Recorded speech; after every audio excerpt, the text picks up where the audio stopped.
All righty, I want you to open your Bible to 1 Corinthians 15. And, I want to look at some verses here. 1 Corinthians 15. I forgot to tell y'all, Bruce called and said to tell everybody that he could not be here. He was kind of under the weather. So anyway. Okay, 1 Corinthians chapter 15, and several verses I want to look at. And I've been talking about the soul, which is the image of God. That's been a theme and title I've been on now for several weeks. The soul, which is the image of God. And when I say God, I'm talking about Elohim, so I'm talking about the astrological wheel. So I'm talking about the energies that create us, that we aren't separate from them, that we are them. It's just like we were talking about, we aren't separate from each other, we are vitally connected to each other. And that's just it's a fact, but it's not a recognizable fact, because we just think I'm in my world, and I'm going down my path in my world, not knowing that my world's affecting your world, and your world's affecting my world, because we are all on this together. That's kind of what he was talking about. Yeah, exactly. And the things you do actually affects other people. Right. Yeah, and they do. We don't recognize that. And then the whole idea, I started sharing things years and years ago about the freedom of us from the religious bondages. And I said, that freedom don't give you the right or the excuse to destroy your life through addictions or other things. It's sort of like people, and I'm not condemning people. I am a people, so I'm guilty of the same thing. Take my freedom, as Paul said, to the point that I use my freedom as a cloak of my own bondage. So I get myself bound up in my freedom and destroy myself as a result of that. And it's so easy. It's such a conundrum, not a contradiction, but such a conundrum. And that's paradox, same thing. Paradox, the paradox. Am I free to do anything? Yes, you are. That's the truth. But does everything and anything that you're going to do enhance your life or destroy your life? That's where you need to really look at it and define and really get serious about the results. See what happened. What's the consequences? Okay, look at this passage of Scripture. I'm reading out the King James. If you have some different translations, I would like to hear from them. Has everybody got a King James? Yeah. Y'all are all King Jamesers, ain't you? Well, I would like to see what this... It's the only one that's the real... It's the real Bible, ain't it? Yeah. Oh, wow. What would be another good one, and I'll go get one. There is another real good one. Okay. They're all kind of warped and twisted from the same ideology from the King James, to be honest with you, from the King James. That's a lot of things went awry, but also a lot Go of back to the 60s and get a good news for modern man. Yeah. That was a joke, by the way. That was a joke. That was a hippie version of That was a King joke. James. Yeah. Look at verse 40, 1 Corinthians 15. And this chapter in 1 Corinthians has been butchered, deleted, added, twisted, changed, etc., from its original script and its text. And the reason it's all that is because of the Roman Church and the Church of the Nicene Council of 326, i.e., in other words, the Catholic Church. It has done everything it can to promote historicity rather than the original ideas and concepts of all ancient materials, no matter whether they were, quote, called Christian material pre-326 or Hebrew or any other material. All the material back then were both basically mythological, allegorical, typological, etc., etc. They were telling the fabulous story of how you are God manifest in a physical body. And that's a hard pill to swallow, and not necessarily an easy story to tell. But nevertheless, it's just the way it is. And we have that creative ability as God because we are as God is. And Scripture certainly tells us that. But look at this verse of Scripture. Verse 40, it says, "There are also celestial bodies and bodies terrestrial, but the glory of the celestial is one, and the glory of the terrestrial is another. The reason I asked if there was another translation was because I wanted to see if anybody had a translation that would say something different than celestial. I wanted to see if anybody had one that would say heavenly. Well, in the side notes it says heavenly. But your side note does say heavenly. Well, And earthly. One of them says earthly. actually, the word here is used heavenly, heavens in the Greek. And you could actually go back in the Old Testament and use the same word in Hebrew, but it would be Elohim. And so, what is Elohim? Elohim, when you look at it from its real root, you would realize it's the astrological wheel of powers, as I constantly put on the board. And I want to continue to do that because it's saying something. It's getting us to redefine this term, because it's hard to redefine the Word of God.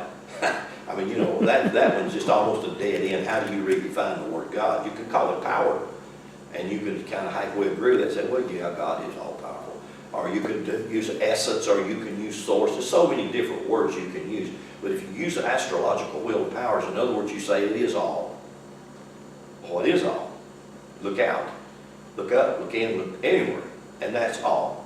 So when I'm referring to Elohim as the astrological wheel of powers, I am referring to the entire expanse of the universe as we see it from this perspective. But that's not even the tip of the iceberg as far as all it is, because it goes beyond our universe, right? I mean, you know, it goes beyond that. It's just mind-boggling, beyond the comprehension of the mind. So this word celestial, actually in the Greek here, this would be eporamus. And now there's a new term, and I like this term. Steve was talking about his genetics. If people would begin to really pay a lot of attention to Bruce Lipton, read Bruce Lipton's book, The Biology of Belief. Bruce Lipton coined the word something like 30-something years ago when the scientific community laughed at him and totally rejected it. And he said, it's not genetic. He said, none of your problems are genetic. He said, none of your problems have anything to do with your parents, your mother, your father. It has more to do with epigenetics. So actually what they did when they used that word, and now then that is a very common word, and now then a part of quantum science is beginning to embrace the idea of epigenetics and said, we have to rewrite all of our textbook, we have to rewrite all of the science, we have to rewrite all of the biology, because it's all built on false precepts. So now then that is a struggle that the entire educational and scientific community is really grappling with, how we're going to rewrite all this stuff. Because we've been locked into this for 150 years or so, thinking that this has been the truth that we are all believing. But this word epi-Uranus, that's where they get the word epigenetics, which actually means that your genes are not controlled from the parents, but your genes are controlled from the environment that you're in.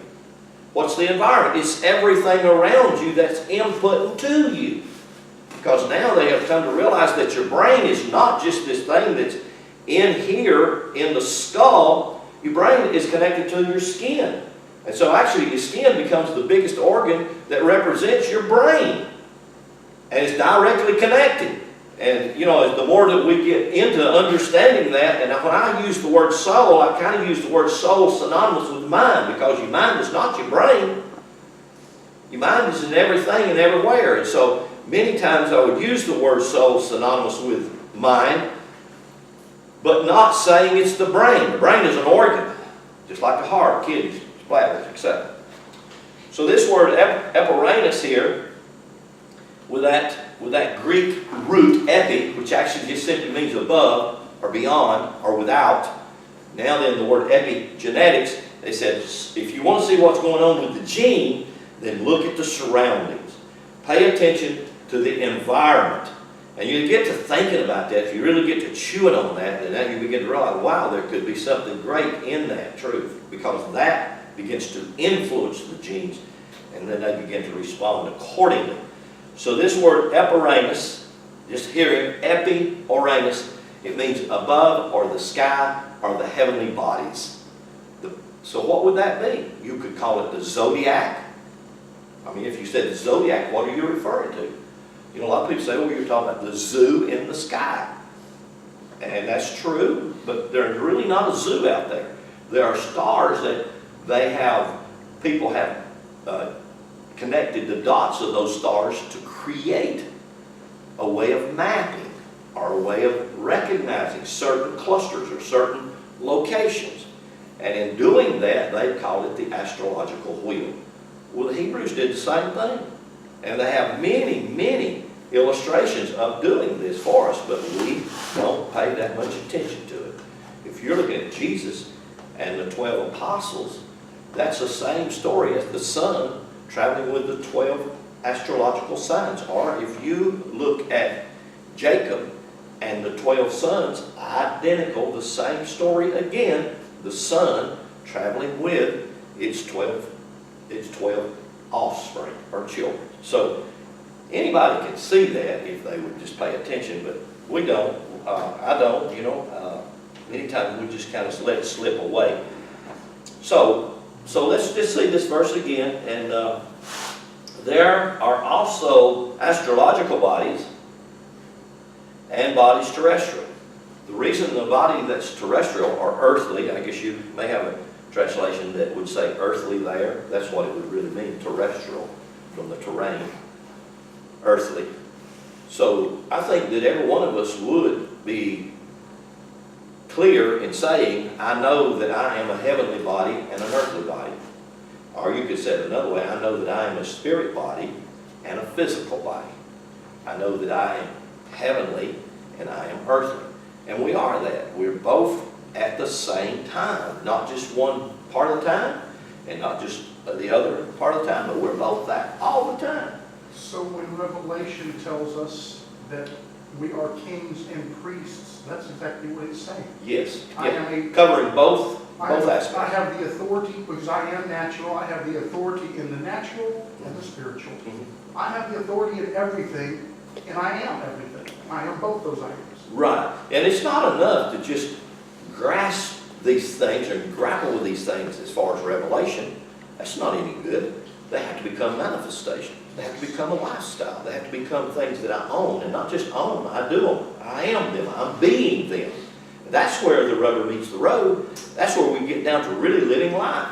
I mean, it's not this, that today's not going to be a down day or an up day. Every day is going to be that day. It could be cloud covered, and it could be bright sun shining. But every day, and I need to own that day, period. That would be our part. My part is for me to own my day. That's my part. And your part will be the same thing. Not just to have a revelation or have a truth or say a truth and not be it and do it. What is that? I mean, what have I got? I haven't got anything. I've only got it when I become it. And that's a part of it. We can say, oh yeah, I am as God is. That is the truth. Are we living as God is? And see, that's the difference. Where am I putting my talk to my walk? You understand what I'm saying? That's the difference. I mean, that is a huge difference. It doesn't matter if we come here and we're just a very small group and we have the greatest revelations in the whole world and we don't practice it. We're no different than anybody else. We're being exactly the same thing. So it's a matter of us exercising it. Let's become it. Let's clothe ourselves in it. So verse 40, there are astrological bodies and there are earthly bodies. The glory of the astrological is one and the glory of the earthly is another. I just kind of changed the words. So verse 49, drop down to verse 49. As we have borne, and that word actually born in Greek is phoreo, and it actually just simply means to wear just like you do clothing. Now I want you to hear that. I mean, it says, as we wear the image of the earthly. How do we do that? We do it with our skin. And we think our skin is me. I look in the mirror and I see the reflection of me. And because my skin seems to give off this image, then that's exactly what I think I am. But notice what it says. As I wear, put on like clothing, the image of the earthly, it says, we shall also, that's a corruption. Anybody can look this up, even in Strong's Concordance, you can look this up, and you'll find, actually it doesn't say we shall also, it says let us. Now then here is the thing, to let just simply means give yourself the permission now to put on the clothing of your heavenly or your astrological being. Now you remember we've been talking about this quite a bit, and so I've got to put the astrological wheel on the board so that we can talk about it. And the cardinal cross, and you know, something I was chewing on, I was meditating on the cardinal cross. The cardinal cross are the equinoctial points, both in spring and fall, and the longest day, June the 21st, and the shortest day, December the 21st. That makes up the cardinal points. And most all of the ancient mythologies and stories are hung on this cardinal cross. That's why you'll see a circle and a cross, whether it's on the top of a steeple, whether it's in the roof of a cathedral, or over the door of a temple or sanctuary. That's the most common thing. And you can go in what the Christian church called us to call pagan temples or pagan. You're going to see the same cross. Why? Because it's the same thing. It's the same astrological wheel. It's the same energy of power. And so, but here's something that I was thinking about that I feel I'm going to stir in it some more. That is the universal cardinal cross. What would my personal cardinal cross do? And so here's what I got to thinking about when I was looking at this idea and thinking about my personal cardinal cross. I was born on February the 19th. And you have to put your date in here. So that means that my father planted the seed in my mother on May, around the 21st. I mean, that's just a simple fact. All you have to do is count back 40 weeks, 280 days. You're going to nail it. Boom.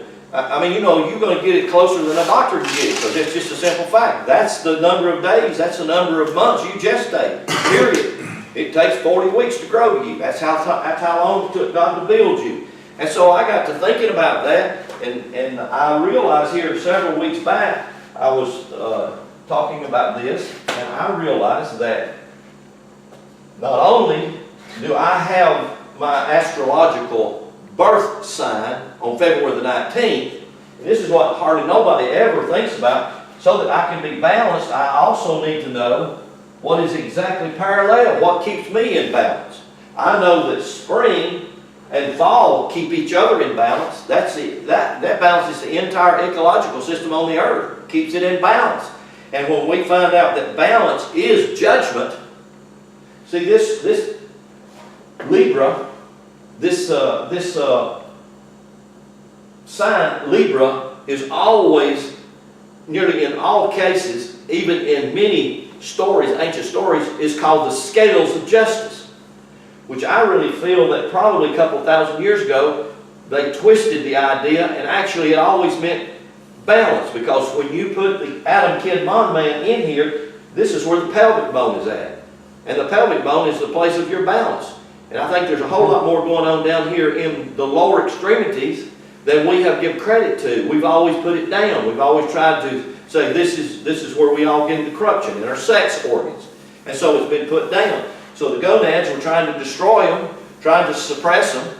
And now then we don't have to worry too much about it, because the cell phones, the microwaves, and all the other 5G crap that's coming out, it's going to help us destroy that thing. And so time you're 30 or 40 years old, you done destroyed your sexual abilities.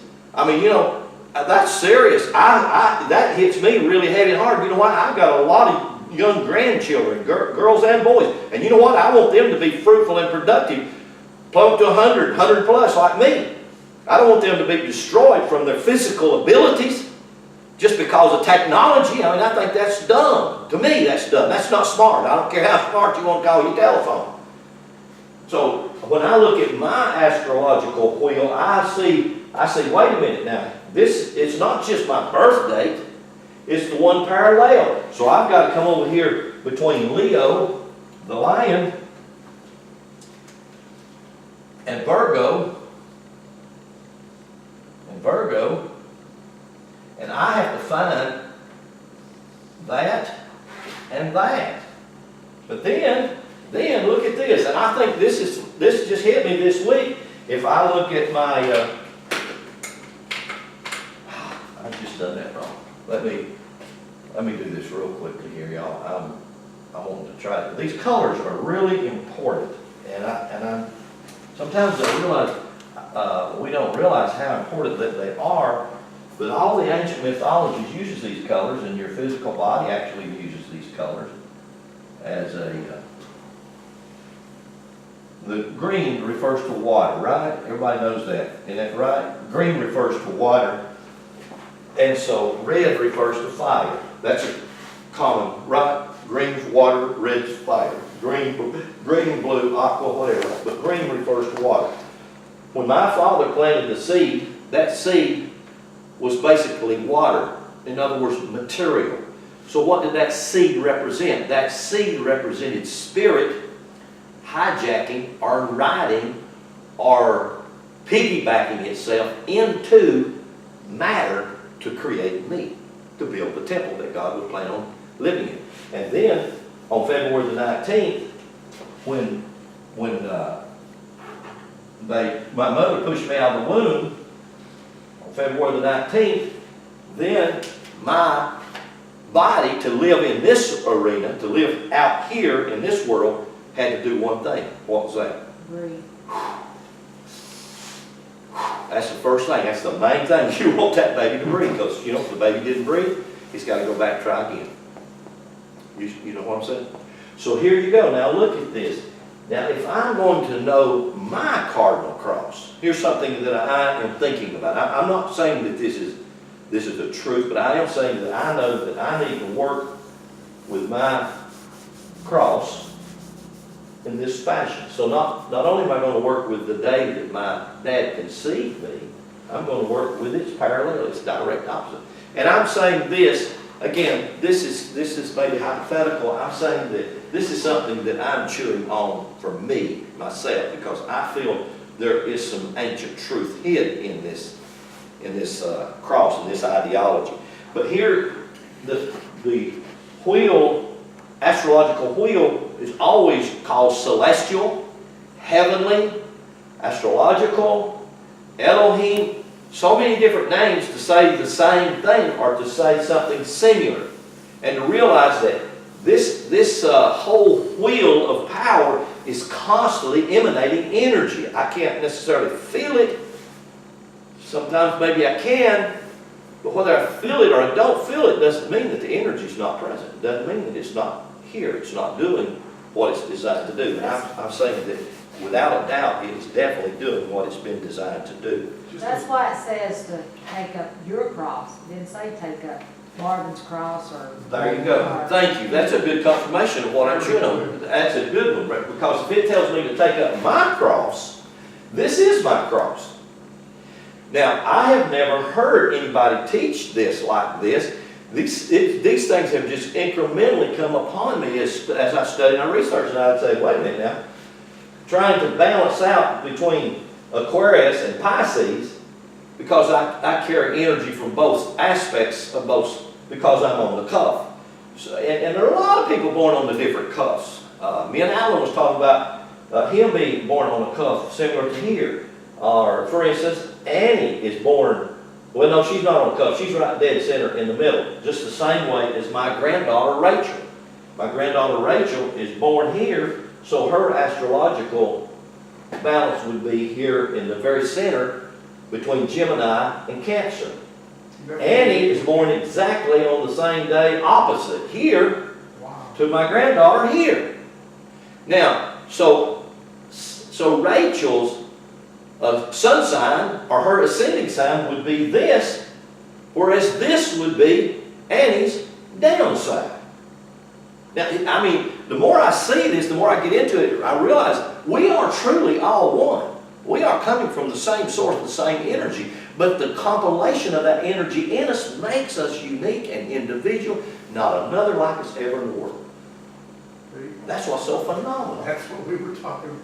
Just a little side note, with Lynn doing these, I started to do some research because it was just pictured in my head. Do you realize that almost every Ferris wheel is a 12-point like that? Wow. Yeah. the ride of the Ferris wheel, That's, there are 12 carriages, 12 and 12 bars on almost every one.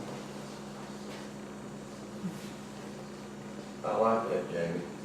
I wrote that up there. I so like don't that forget one. it. Thank you, Jamie. That's good. That's kind of a confirmation on this idea. I'm squeezing that with that.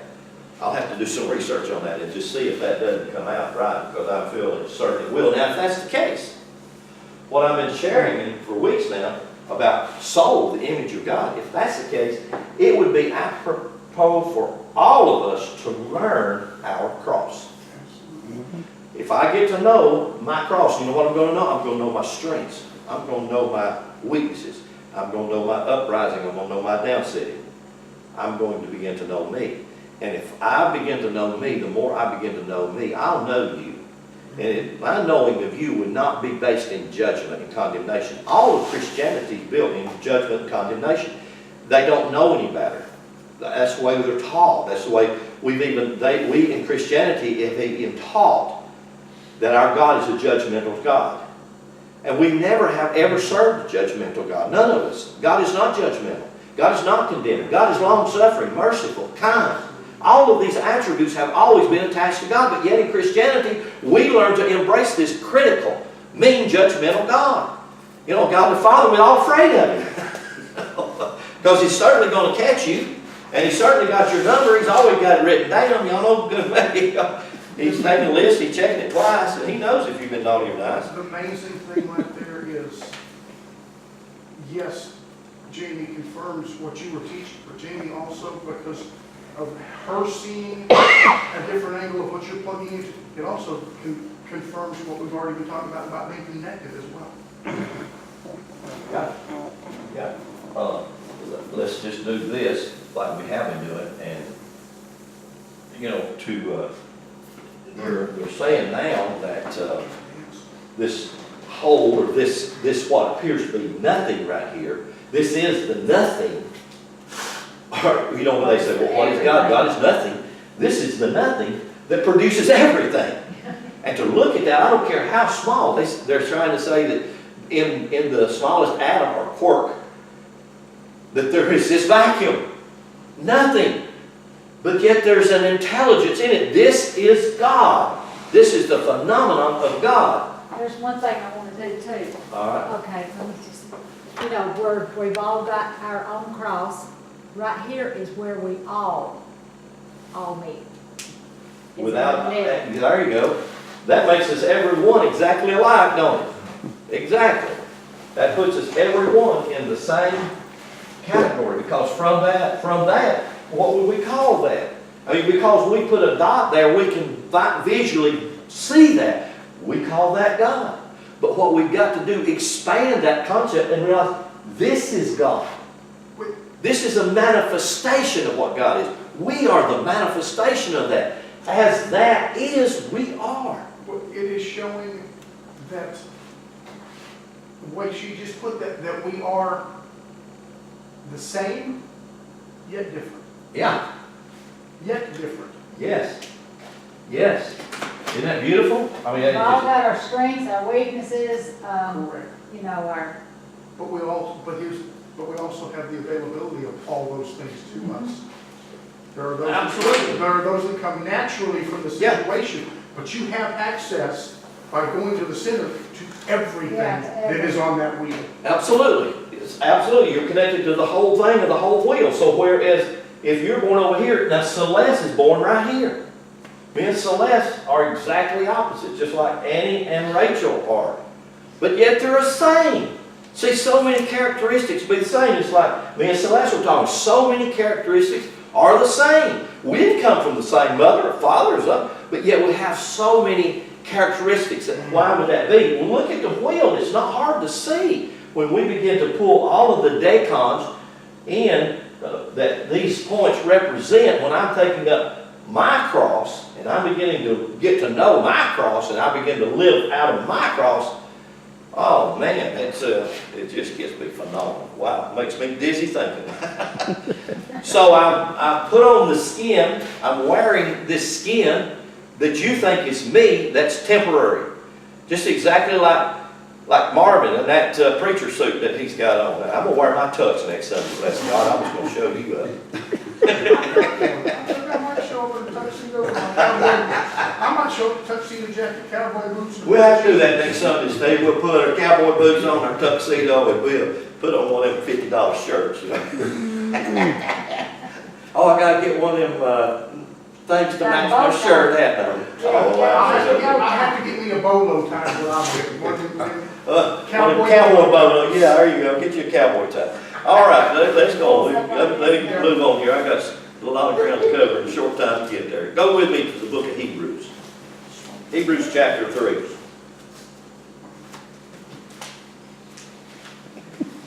Hallelujah.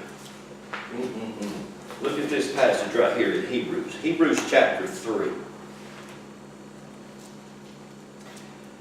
Verse 1, it says, "Wherefore, holy brethren, partakers of..." Now you can take the word partake and just totally reverse that word and put take part. Right? Where are you living? Where are you? Hebrews chapter 3, verse 1. Chapter 1. Chapter 3, verse 1. Chapter 3, verse 1. I get it right. It says, "Wherefore, holy brethren, partakers are..." Take part. Does anybody have a problem with that? Do you know, would anybody in a traditional church have a problem with that? I don't think they would, do you? Because if you are partaking of something, you're taking part with that. You know, like we got dinner on the ground, and we're going to all be partakers of dinner on the ground. Then we're all going to take part of dinner on the ground, right? Yes. Right. Yes. Yes. And so it says, "Wherefore, holy brethren, partakers of" what? That's exactly the same word we just looked at over there in Corinthians. I mean exactly the same word. Eporemus. Heavenly.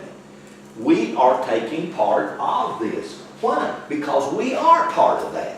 It's not any different than us going to church and sitting down at the dinner table and partaking of that, or taking part of that. We ingest it, we take it in. That's exactly the same thing. It's saying exactly the same thing. Holy brethren, partakers of this heavenly calling. So every one of us are partaking, or we're taking part. Look at chapter 6. It gets gooder and gooder. Chapter 6.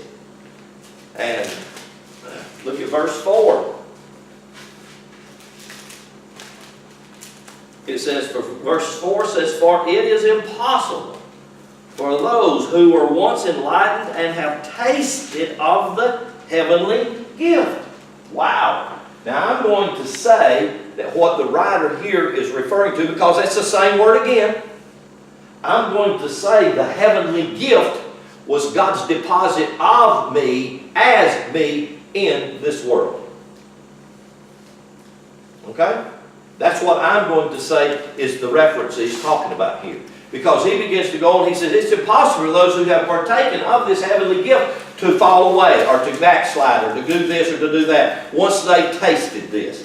And then all kind of different religious ideologies that argue about this chapter. But this chapter in Hebrews is a very deep and a very profound chapter when I begin to realize there's not any way I can not partake of it. I'm born this way. I am born. This is a gift God's given me. I am this heavenly gift manifested in this dimension. You are too.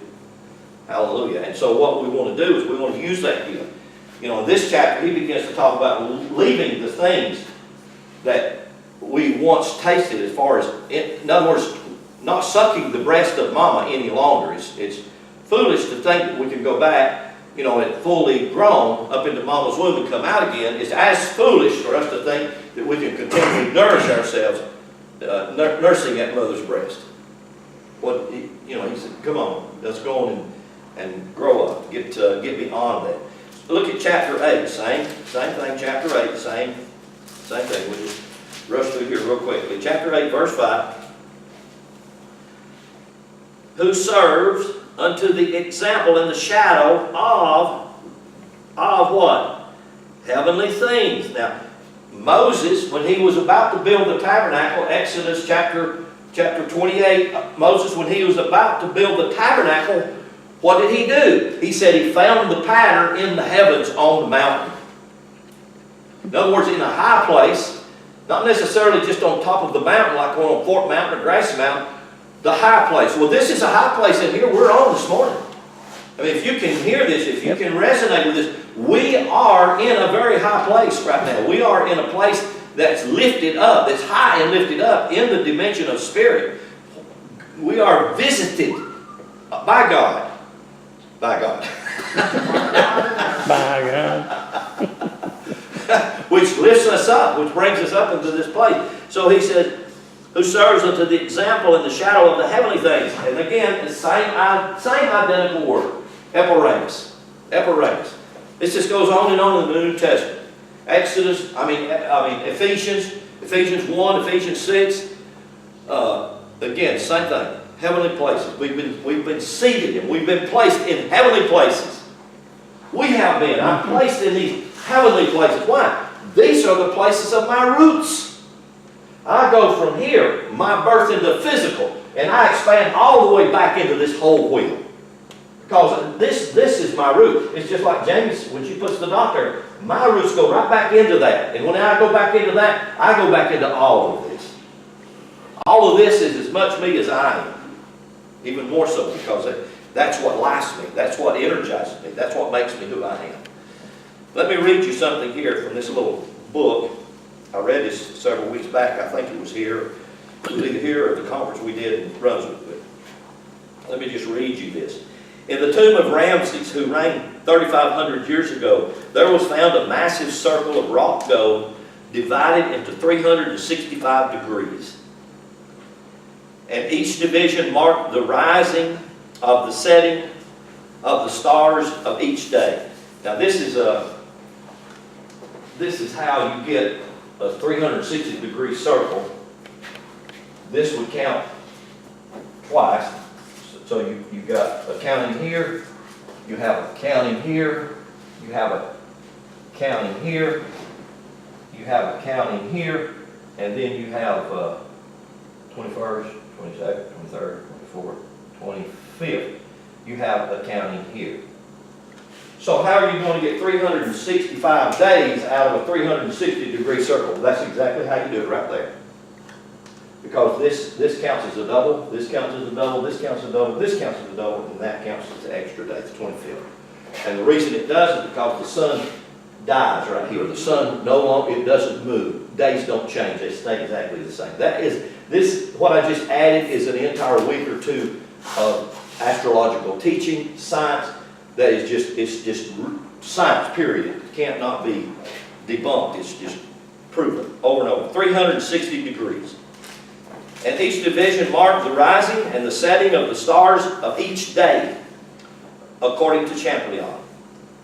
The tomb of Ramses V at Thebes contained tablets of the constellation and of their influences on man for every hour of every day of every month of every year. Wow. Think about that. That influence is on you and me now, all the time. The Egyptian masters taught that a mutual dependence exists between all things in the universe, ruled by one law, including a mysterious relation between the spirits of the stars and the souls of man. The destiny of mortals was regulated by the motions of the heavenly bodies, just as the moon rules the ebb and flow of the tides from the conjunction of the planets at the hour of birth. They prophesied what would be the temperament of an infant, what life it would likely live, and what death it would likely die. Is all of that written in me? And it is. It's written in you and me. And we ignore it. We don't pay attention to it. We're not taught anything about it. We know very little about it.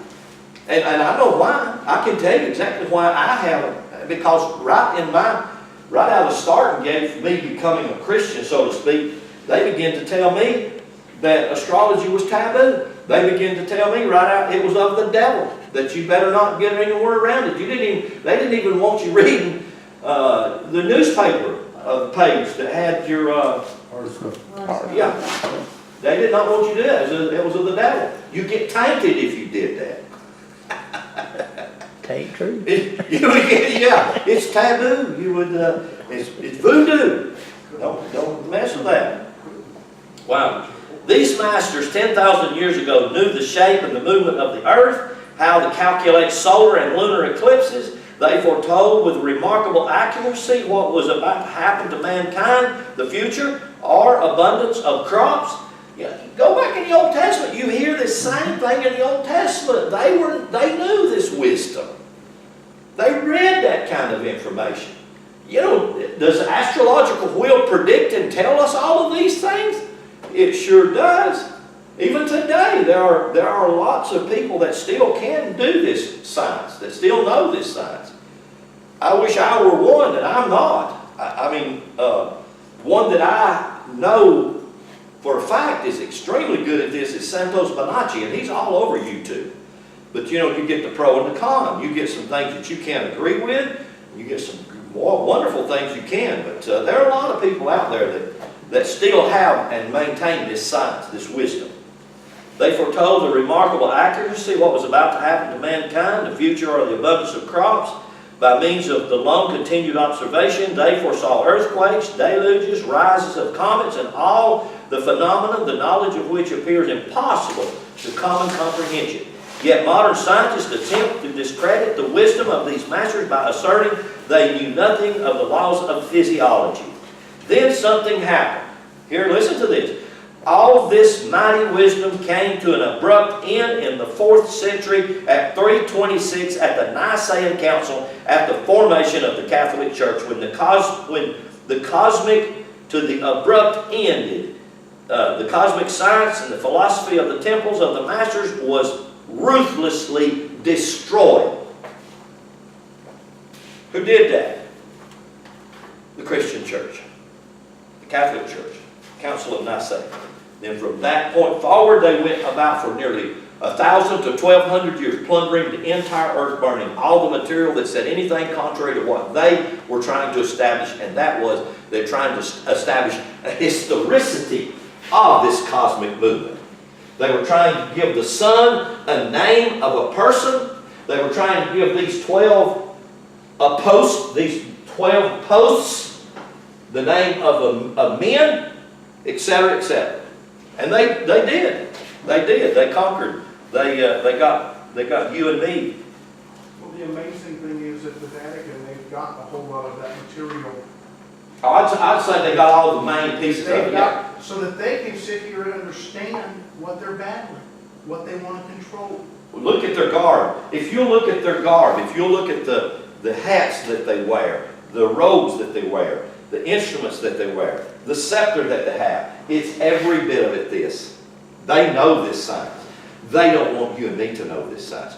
They know the power of this science. And as long as they can keep us dumbed down from it, then they control us with this science. And that's the way it is. That's just a fact. Let me read you a note that I wrote here a few weeks back. It says, the masters knew so much about the science of man that they listed the 4 kingdoms on which man's existence rests at its corners. And these 4 kingdoms, they actually compile in the compilation of this book we call the Bible, the 4 Gospels. And the 4 Gospels are actually built on these 4 points. And that would be Taurus, Leo, Scorpio, and Aquarius. And so the Gospels are actually built on this. Taurus is the servant, the ox. The ox is a servant to mankind. That's the theme of the Gospel of Mark. The theme of Mark's Gospel, it even tells you in it, is the servant of man. Jesus came to be the servant of man. Matthew's Gospel is, I came to be the king. And there comes back to what Steve was quoting from the book of Revelation. So the whole theme of Matthew's Gospel, even though Matthew and Luke are laid on top of each other, the theme to the Gospel of Matthew is the king. Leo the lion, king of the beasts. John's Gospel is esoteric. It's not literal. It's about flying. It's about doing things that are heavenly or that are upward. It's about the eagle. The eagle that lives above, that has two natures, that can see from miles and miles up in the air and can see right here close. So John's gospel is based on Scorpio, the eagle. Luke's gospel is man. He's the story of man. Luke is not even a Hebrew. Why, and one of the prerequisites that the Catholic Church said for it to become a gospel, he had to be an eyewitness to Jesus, and not only that, it had to be a Hebrew. Luke was a Greek physician. He didn't even know Jesus. Never even heard of Jesus. And there you have Luke's gospel in your Bible. And Jamie looks at me like, what? I never heard that. It's just everywhere there. Luke was a Greek physician. It even tells you that. He was a good friend of so-called Paul or Apollos. So there's your four gospels, or four corner points. You can actually give these four corner points the theme of air, fire, earth, and water, because they all fit. Those are the building blocks to build humanity, to build man. So man's existence rests on these four corners. Every one of us are built off of these four corners. The four corners of the zodiac, the ancient astrological 12-spoke wheel of powers. In other words, the Hebrew Elohim. In other words, the gods. The gods, I can't say that enough. Elohim means gods. S. They put it in there many, many times. God, not singular. So, but is not God singular? Yes, Jamie nailed it right there. That's singular. Does it carry the concept of 12? Well, of course it does. 12 comes out. Does it carry the concept of everything beyond 12? Of course it does. It's all and in all. Incorporates and encompasses everything. That's how God can be all and in all. That's how God can be everywhere and nowhere. Those are all conundrums. They're hard for us to grasp and to grapple with. There's so much, and I appreciate Steve. I remember many people have said, I just can't read the Bible. I said, I do understand it, and I don't encourage it toward anybody. I can't not. I can't get away from it, because for me, I constantly extract things that are so clear, and yet it's been so muddled and so messed up and so muddied up. I find these nuggets that are still hidden in it that are just treasures abound. They just abound for us. Just the things that I just shared. Does that upset me that Luke was not an apostle? No, it doesn't upset me a bit. A lot of people would get all bent out of shape. Whoa, no, what is it? It doesn't me, because I realize they're following the pattern. Go back to the pattern. You see it in Ezekiel. You'll see it in Daniel. Daniel saw it in the king. In Nebuchadnezzar, Daniel saw all four of these kingdoms. Ezekiel saw the wheel within the wheel, named all four of these kingdoms, every one of them. So it's just all, it's there, it's everywhere. It is thought that the ancient masters prepared the zodiacal wheel as a secret. But the truth being made known, it was common knowledge. It was studied day by day. My thinking, Lynn Hayes, my thinking is that it was available to all people at all places every day of existence. The idea of it being secret knowledge is because the Roman Church did everything it could to destroy this ancient wisdom and thereby rob humanity from this wisdom in order that they might disempower humankind from their relationship with their true God. In other words, the zodiacal wheel of power, or in other words, Elohim, the Father of all. This wheel of powers taught humankind about his or her relationship with it. With it. We go back, if we're going to look at the gospel, and we're going to look at Jesus, we're going to say, Jesus said, well, don't pray this way, pray this way. How is that? Do I pray to Jesus in Jesus' name? No, he said, pray to the Father. The source. And then the Catholic Church comes back and says, no, it's wrong for you to call any man your father. Call God your father. This wheel of powers taught humankind about his or herself and its relationship to God, the gods, and about his or herself. Thus the phrase above, the temple at Delphi, know thyself and you will know the gods. The more you know you, the more you know your cardinal cross, the more you're going to know the gods. Because the more that you get connected to your points, you're going to connect yourself to the whole wheel. Even though the points of your cardinal cross, the points of your cross, will minister more to you.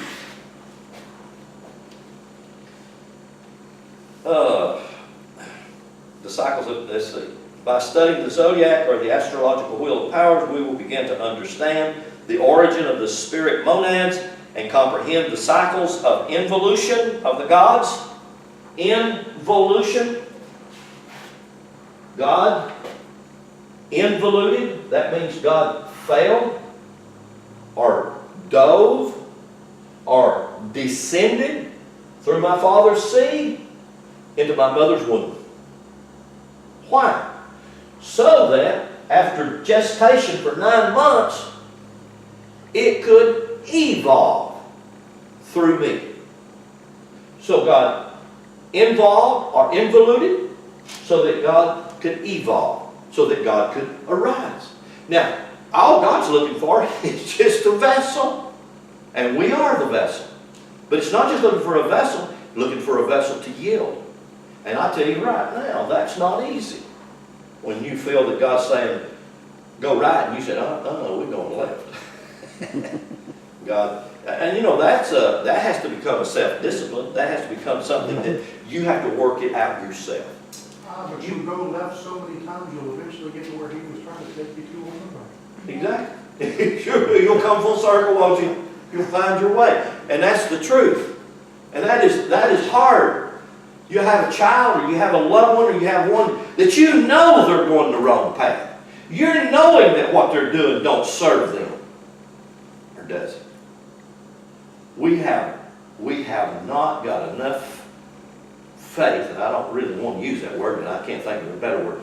We don't trust. Let me use that word, trust. We don't really have enough trust in the God we are and the God that's within us as to trust what God can do within. And I'm talking to me. I'm talking to me. Isn't that a shame that the church has polluted the word faith where you feel uncomfortable using it? I know. Because what it really means is the same as your word trust. Trust. But the church has polluted it so much. And that's the truth. That's why I'm quickened to do it, because I more and more I study, the more and more I see, the more and more I research, the more distaste I have for the era that I've been taught, that I taught. You know, and I come back and I think, God, I did that. I embraced that. And so I can't throw a stone. Embraced it, espoused it, taught it. Yeah. Infused it. Okay, so God, the cycles of involution of the gods, that's what I'm showing you, the cycle. These are the cycles where God's constantly involuting, descending, coming in, catching a hop on Daddy's seed to create me. You know, that's a phenomenal thing. Just, you can go on the internet, you can Google this. That seed comes in here, and within 22 days, within 22 days, 22, there's 22 numbers in the Hebrew alphabet, plus 5 what's called finals. 22 letters. In 22 days, this little thing begins to pulse, and the only way that they know that it's pulsing is through the what's that little thing they put on the, like a micro The sonogram? yeah, sonogram. They can see it. It's so faint you can't hear it. 22nd day, boom. Is there any correlation to that Hebrew 22 number and this? You know good and well they are, yeah. Yeah, do you know the moment that seed comes in here, immediately within 24 hours, it has built the 7 endocrine glands, especially from the brain. The heart has not yet become a vital organ in that little embryo. That heart doesn't become a vital organ until the 22nd day, and then it begins to pulse. But that brain is actually, what is that? That's the psyche, the suki. That's the soul. That's the word for soul. Suki, sukiology, psychology. That's where we get the word psychology. There's information. You're born with this information in you. You're born to know. We're born and we should begin to know. That's the involution. God only involves so that God can evolve. And the evolution has nothing to do with us coming from a monkey. That's dumb. That's dumb. People have embraced that idea. I hear smart, intelligent scientists still embracing that whole ideology. Say, well, yeah, 50, 60 million years ago, we were monkeys. Then I wonder how come the monkeys that still monkeys ain't humans. Yeah. I mean, hello. Just certain special monkeys come us. No, that's dumb. No, God involuted, come in, so that God could evolute, grow up out through us. And that's exactly what God is doing. That's what's happening to you and me, and through us, through you and me, this day and time. So, they knew how the fate of mankind would ebb and flow, the mysteries of the tide, the in and out, between light, day, and darkness, night. They knew the secret in the movement of the moon. To me, it's so ignorant for us to look at the sun and the moon and the stars and know that they totally affect nature, and yet divorce myself from nature thinking I'm not a part of nature. If the sun and the moon affects the tide of the ocean, I have to realize it's affecting me as much as it is that. But if I learn the ebb and flow of it, if I learn the move of it, if I learn the dance of it, I embrace it. Wow, it would evolve me to the supernatural creature that I am supposed to be. So they knew the secret of the movement of the moon, the sun, the stars, the earth. They knew astronomy through the astrological expression. And they knew that the astrological expression, this was the golden key. And the secret is not a secret anymore, because this is in you and me. So the secret is it's hid inside you. You can't go somewhere looking for it. You can't go down to Jerusalem and find it, because you are it. So the secret is not where it's in certain hidden script, or you got to be blindfolded for 3 days, or you got to join some secret club. The secret is it's deposited inside you and me. You and I, we are the secret. We are the manifestation of that. So, hallelujah. I'm just going to quit right here. Just disconnect, and we'll just say to be continued.